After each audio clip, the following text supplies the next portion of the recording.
Morning, everybody. So this is going to be a quick version of the seasons. We went over these in most of the classes, but just so that there's a quick video, I wanted to share this with you. You guys remember this assignment? This was from the CC seasons. We enter a month and a day, and it tells us which season we're in. Yes, again, the calendar is completely wrong, but we're going to do what they say. So it breaks in the middle of the month on the 15th every 3 months. So what I did is I made 3 different versions, all for fall and autumn. Okay, so got my import, I got my scanner type, I got my prompts. Okay, remember you got to ask your question before you read in an answer. Something you need to consider. So yes, the day can matter, but if the month is wholly inside of a season, any day that it's actually picked will be in that month. So we don't have to double test every single one. Okay. There's nothing to say to give them any indication that they're going to go over 12 or under 1 or anything like that. It does not tell us to double check that the days are even possible, but we're going to ignore those. So first way right here is as a single Boolean. Okay. What's going on is I've got all of my combinations in one test. Okay. A lot of people think, the shorter your code is or the narrower your code is, it's shorter. All of these are about the same work, okay? Because you still have to put the thought behind it. So pick whichever one makes sense to you. Mix and match if you need to. Just make sure the logic is sound.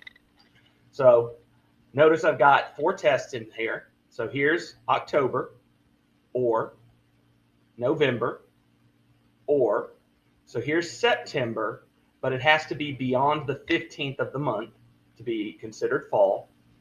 And here's December, where it has to be less than the 16th of the month. Okay. Lastly, I have one set of parentheses that encompasses all 4 tests because that's how we have to do it when we have multiple Boolean tests inside one if statement. We give it one extra layer. If any of these are true, it spits out fall or autumn. Okay. Next way, same exact tests, but this time I've split them up.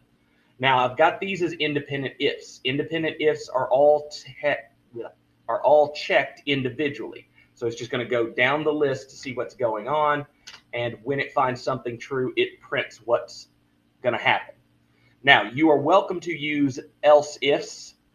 However, because I've got multiple things going on, it would not work for me. I've even got a statement down here at the bottom to show you, but just, if you decide to do all if else's, that's perfectly fine. This is just separated because of the nature of the code. The last way is still independent ifs, but somebody was like, well, how could we do these with nested? So here's how it was. If a month is wholly inside of a season, no change. It's still that month. It's still that season. So I don't bother. But for the 4 months that it's split, where it's got 2 seasons inside of it, this is where I can do nesting. So let's take September up here. If it's greater than or equal to the 16th, then it's fall. But if it's less than that, it's still summer. Okay, I don't have to use another test. There's only 2 possibilities. So one test is fine, and then the else. Same thing down here for December. If it's less than the 15th, it's still fall. Otherwise, it is now winter. Okay? And I got this little comment here just so you can know. Else ifs are welcome and can eliminate the last test because, just like this, where we don't have to actually physically make a test. But because of me showing multiple versions of the code in one file, it would have messed with things. Okay? Thank you very much.